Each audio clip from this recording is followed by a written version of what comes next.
नमस्कार। आकाशवाणी के समाचार सेवा प्रभाग की प्रस्तुति न्यू इंडिया समाचार में हार्दिक स्वागत, अभिनंदन है आपका दोस्तों। मैं हूं मुनीश शर्मा और साथ में मैं हूं विनीता ठाकुर। श्रोताओं, इस बार हम आपके साथ अपने 1 से 15 नवंबर के अंक को लेकर चर्चा कर रहे हैं।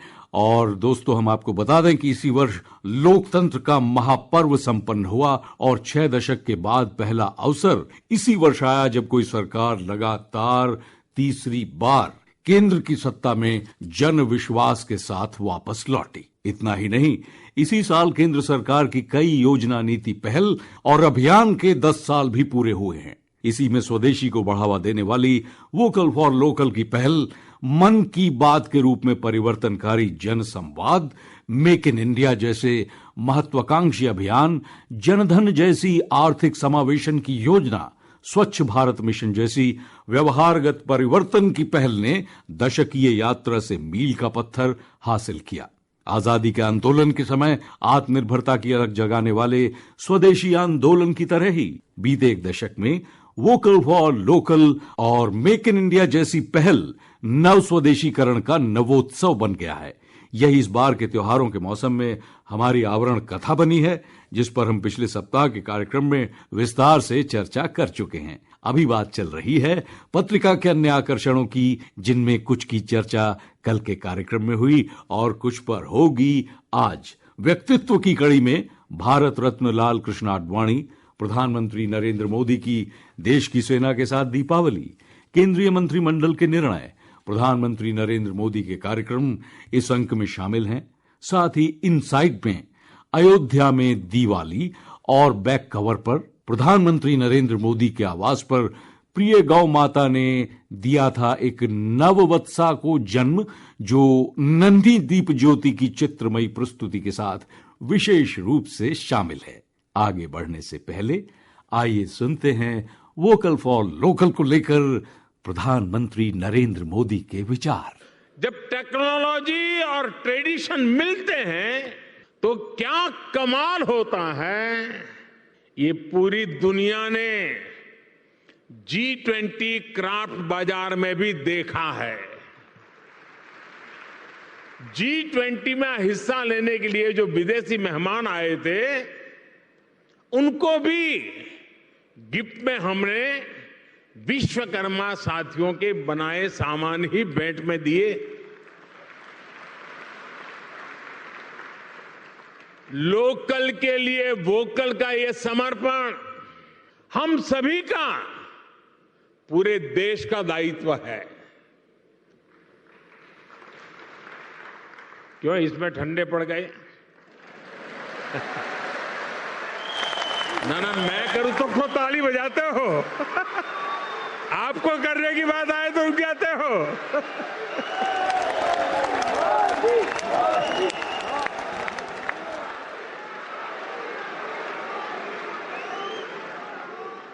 आप मुझे बताइए, हमारे देश में जो चीजें हमारे कारीगर बनाते हैं, हमारे लोग बनाते हैं, वो दुनिया के बाजार में पहुंचनी चाहिए कि नहीं पहुंचनी चाहिए? दुनिया के बाजार में बिकनी चाहिए कि नहीं बिकनी चाहिए? तो ये काम पहले लोकल के लिए वोकल बनना पड़ेगा और फिर लोकल को ग्लोबल करना होगा।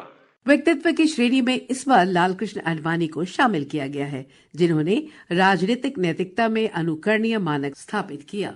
सामाजिक राजनीतिक कार्यकर्ता, संगठनकर्ता और नेतृत्वकर्ता के रूप में राष्ट्रीय निर्माण के कार्य में अहम योगदान देने वाले लाल कृष्ण आडवाणी का भारत के विकास में योगदान अविस्मरणीय है। समाज और राष्ट्र के लिए समर्पण एवं भ्रष्टाचार से दूरी को मंत्र बनाकर उन्होंने राजनीति में अपनी नई पहचान बनाई। करीब 7 दशक की राजनीतिक यात्रा में विचारधारा और ठोस नीति अपनाने वाले आडवाणी ने सांसद, मंत्री और उप प्रधानमंत्री के रूप में राष्ट्र के प्रति उत्कृष्ट योगदान दिया। 31 मार्च 2024 को उन्हें सर्वोच्च नागरिक सम्मान भारत रत्न से सम्मानित किया गया है। राष्ट्रीय एकता और सांस्कृतिक पुनरुत्थान को आगे बढ़ाने की दिशा में अद्वितीय प्रयास करने वाले लाल कृष्ण आडवाणी का जन्म 8 नवंबर 1927 को सिंध प्रांत, पाकिस्तान में हुआ था। 1936 से 1942 तक कराची के सेंट पैट्रिक स्कूल में पढ़ाई की और 10वीं तक हर कक्षा में प्रथम आए। इसके बाद उन्होंने गिडुमल नेशनल कॉलेज में दाखिला लिया और बाद में कराची के मॉडल हाई स्कूल में बतौर शिक्षक नौकरी की। बंटवारे के बाद वो दिल्ली आ गए। वो 1942 में राष्ट्रीय स्वयंसेवक संघ में शामिल हुए। 1947 से 1951 तक अलवर, भरतपुर, कोटा, बूंदी, झालावाड़ में आरएसएस को संगठित करने का काम किया। दिसंबर 1972 में भारतीय जनसंघ के अध्यक्ष नियुक्त हुए। आपातकाल के दौरान 26 जून 1975 को उन्हें बेंगलौर से गिरफ्तार कर लिया गया। वो मार्च 1977 से जुलाई 1979 तक सूचना एवं प्रसारण मंत्री रहे। मई 1986 में वो भारतीय जनता पार्टी के राष्ट्रीय अध्यक्ष बने। उन्होंने 1990 में सोमनाथ से अयोध्या तक राम मंदिर रथ यात्रा निकाली। अक्टूबर 1999 से लेकर मई 2004 तक उन्होंने केंद्रीय गृह मंत्री का पदभार संभाला। जून 2002 से मई 2004 तक वो देश के उप प्रधानमंत्री के तौर पर देश की सेवा करते रहे। लाल कृष्ण आडवाणी आजीवन निस्वार्थ भाव से देश और देशवासियों की सेवा में समर्पित रहे। उनको भारतीय राजनीति में प्रामाणिकता के मानक तय करने वाले राजनेता के रूप में जाना जाता है। भारत रत्न की घोषणा पर एक बयान जारी कर उन्होंने कहा, अत्यंत विनम्रता और कृतज्ञता के साथ मैं भारत रत्न को स्वीकार करता हूं। ये न केवल एक व्यक्ति के रूप में मेरे लिए सम्मान की बात है, बल्कि उन आदर्शों और सिद्धांतों का भी सम्मान है जिनकी मैंने अपनी पूरी क्षमता से जीवन भर सेवा की है। पत्रिका के इस अंक में व्यक्तित्व की श्रेणी में उनकी प्रेरणा भरी यात्रा पढ़ी जा सकती है। देश की आर्थिक राजधानी मुंबई और इसके आसपास के शहरों में इंफ्रास्ट्रक्चर को और मजबूत करने के लिए केंद्र और राज्य सरकार मिलकर तेज गति से काम कर रही है, ताकि भविष्य की जरूरतों के हिसाब से इन शहरों को तैयार किया जा सके। रेल, मेट्रो, सड़क, एयरपोर्ट व अन्य इंफ्रास्ट्रक्चर निर्माण के साथ साथ व्यापारी, किसान, विद्यार्थी और महिलाओं की सुविधाओं को ध्यान में रखकर काम किए जा रहे हैं। इसी क्रम में प्रधानमंत्री नरेंद्र मोदी ने महाराष्ट्र के कई शहर में हजारों करोड़ रुपए की विकास परियोजनाओं का शिलान्यास और उद्घाटन किया। महाराष्ट्र के ठाणे में आयोजित कार्यक्रम में प्रधानमंत्री नरेंद्र मोदी ने सबसे पहले दुनिया भर के मराठी भाषियों को बधाई दी, क्योंकि हाल ही में केंद्र की सरकार ने मराठी को शास्त्रीय भाषा का दर्जा दिया है। महाराष्ट्र की धरती से ही देश के करीब 9.5 करोड़ अन्नदाता किसान को पीएम किसान सम्मान निधि को 18वीं किश्त के तौर पर 20,000 करोड़ रुपए सीधे उनके खाते में जारी की गई। इसके साथ ही पीएम किसान सम्मान निधि के तहत किसानों को जारी की गई कुल धनराशि 3.45 लाख करोड़ रुपए पहुंच गई है। केंद्र सरकार के इस निर्णय ने किसानों की आय बढ़ाने के साथ ही खेती किसानी में भी मदद की है। महाराष्ट्र के किसानों को भी बड़ी संख्या में इस योजना का लाभ मिल रहा है। महाराष्ट्र के ठाणे में आयोजित कार्यक्रम के दौरान पीएम मोदी ने 30,000 करोड़ रुपए से अधिक की मुंबई एमएमआर परियोजनाएं शुरू की और 12,000 करोड़ रुपए से अधिक की Thane integral ring metro rail की भी आधारशिला रखी। इन विकास परियोजनाओं से मुंबई और ठाणे को नई पहचान मिलेगी, साथ ही आसपास के शहरों को भी लाभ मिलेगा।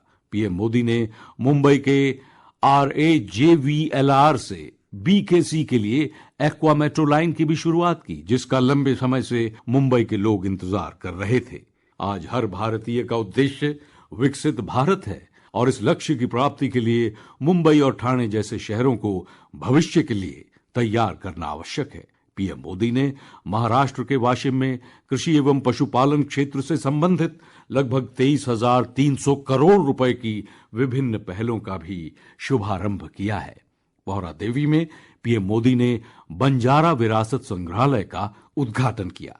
ये नवनिर्मित संग्रहालय भावी पीढ़ियों को बंजारा समुदाय की प्राचीन संस्कृति और उनकी समृद्ध विरासत से परिचित कराएगा। राज्य के सभी नागरिकों को किफायती और सुलभ स्वास्थ्य सेवा सुनिश्चित करने की प्रतिबद्धता के अनुरूप पीएम मोदी ने महाराष्ट्र के मुंबई, नासिक, जालना, अमरावती, गढ़चिरौली, बुल्ढाणा, वाशिम, भंडारा, हिंगोली और ठाणे में स्थित 10 सरकारी मेडिकल कॉलेजों का शुभारंभ किया। इन मेडिकल कॉलेजेस में स्नातक और स्नातकोत्तर स्तर की पढ़ाई होगी और मरीजों के लिए इलाज की आधुनिक सुविधाएं भी उपलब्ध कराई जाएंगी। इनके अलावा भी महाराष्ट्र को मिली अन्य सभी सौगातों की जानकारी इस पत्रिका में शामिल है। दिल्ली के विज्ञान भवन में 70वां राष्ट्रीय फिल्म पुरस्कार समारोह आयोजित किया गया। सुपरस्टार अभिनेता मिथुन चक्रवर्ती को वर्ष 2022 के लिए राष्ट्रपति द्रौपदी मुर्मू ने सिनेमा जगत का सबसे प्रतिष्ठित दादा साहब फाल्के पुरस्कार से सम्मानित किया। राष्ट्रीय फिल्म पुरस्कार भारतीय सिनेमा की उत्कृष्टता का प्रतीक है, जो न केवल प्रतिभा का सम्मान करती है बल्कि हमारे सांस्कृतिक विविधताओं को भी प्रोत्साहित करता है। भारतीय सिनेमा दुनिया का सबसे बड़ा फिल्म उद्योग है। यहाँ कई भाषा और देश के सभी क्षेत्रों में फिल्में बनाई जाती हैं। फिल्में हमारे समाज की कलात्मक भावना को दर्शाती है। जीवन बदल रहा है, कला के मानक बदल रहे हैं, नई आकांक्षाएं पैदा हो रही हैं, नई समस्याएं उभर रही हैं और नई जागरूकता बढ़ रही है। इन सभी परिवर्तनों के बीच प्रेम, करुणा और सेवा के अपरिवर्तनीय मूल्य आज भी हमारे व्यक्तिगत और सामूहिक जीवन को सार्थक बना रहे हैं। ये सभी मूल्य पुरस्कृत फिल्मों में दिखाई देते हैं। पुरस्कृत फिल्मों की भाषाएं और पृष्ठभूमि भले ही अलग अलग हों, लेकिन वो सभी भारत का प्रतिबिंब हैं। ये फिल्में भारतीय समाज के अनुभवों का खजाना है। इन फिल्मों में भारत की परंपराएं और उसकी विविधता जीवंत हो उठती है। कार्यक्रम में वितरित किए गए 85 से अधिक पुरस्कारों में से 15 पुरस्कार महिला कलाकारों को मिले। अपने संबोधन में राष्ट्रपति मुर्मू ने फिल्म उद्योग में अभिनेता मिथुन चक्रवर्ती के महत्वपूर्ण योगदान की सराहना की और इस बात पर बल दिया कि पुरस्कृत फिल्में सकारात्मक सामाजिक बदलाव को दर्शाती हैं। राष्ट्रीय फिल्म पुरस्कार को भारतीय सिनेमा का गौरव कहा जाता है, जिसकी शुरुआत हुई थी साल 1954 में। ये फिल्म और कलाकारों को उत्कृष्ट प्रदर्शन के लिए दिया जाने वाला सर्वश्रेष्ठ अवार्ड है। सर्वश्रेष्ठ निर्देशन के लिए सत्यजीत रे को 6 बार नेशनल फिल्म अवार्ड से सम्मानित किया गया। अमिताभ बच्चन को 5 बार सर्वश्रेष्ठ अभिनेता का, जबकि शबाना आजमी को 5 बार सर्वश्रेष्ठ अभिनेत्री का नेशनल फिल्म अवार्ड मिल चुका है। राष्ट्रीय फिल्म पुरस्कार से जुड़ी सभी जानकारियां पत्रिका में शामिल हैं। प्रधानमंत्री नरेंद्र मोदी ने एक बार फिर से विश्व समुदाय को संदेश दिया कि भारत एक शांति प्रिय देश है, एक दूसरे की राष्ट्रीय अखंडता और संप्रभुता का सम्मान करते हैं। यही अन्य देशों से भी अपेक्षा रखते हैं। जब विश्व का एक बड़ा हिस्सा तनाव और संघर्ष के दौर से गुजर रहा है, ऐसे में भारत आसियान यानी दक्षिण पूर्व एशियाई देशों के संगठन में मित्रता, समन्वय, संवाद और सहयोग अत्यंत महत्वपूर्ण है। पीएम मोदी लाओ पीडियार के वियतनाम ने 21वें आसियान भारत शिखर सम्मेलन में शामिल हुए। सामरिक दृष्टि से भी ये संगठन भारत के लिए महत्व रखता है। इस संगठन की महत्ता इस बात से भी साबित हो रही है कि पीएम मोदी आसियान भारत शिखर सम्मेलन में 11वीं बार शामिल हुए। 10 वर्ष पहले प्रधानमंत्री मोदी ने भारत आसियान शिखर सम्मेलन में ही एक्ट ईस्ट पॉलिसी की घोषणा की थी। पिछले 10 वर्षों में आसियान भारत व्यापार दुगुना होकर 130 अरब डॉलर से अधिक हो गया है। आसियान आज भारत के सबसे बड़े व्यापार और निवेश भागीदारों में से एक है। आसियान के 7 देश के साथ सीधी उड़ान से संपर्क स्थापित हो गया है। इस शिखर सम्मेलन में लिए गए सभी प्रस्तावों की जानकारी पत्रिका में पढ़ी जा सकती है। श्रोताओं, समय की बाध्यता को ध्यान में रखते हुए आज बस इतना ही। अगले सप्ताह फिर मिलते हैं पत्रिका के नए अंक के साथ।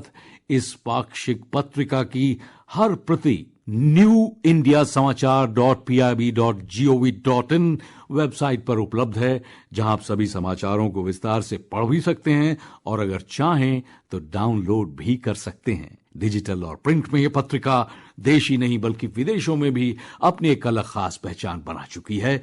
इसका एक्स हैंडल है NISPIB इंडिया। इसके अलावा आप हमें response-nis@pib.gov.in पर ईमेल के जरिए अपने अनमोल सुझाव भी भेज सकते हैं, जिनका रहता है हमें हमेशा बेसब्री से इंतजार।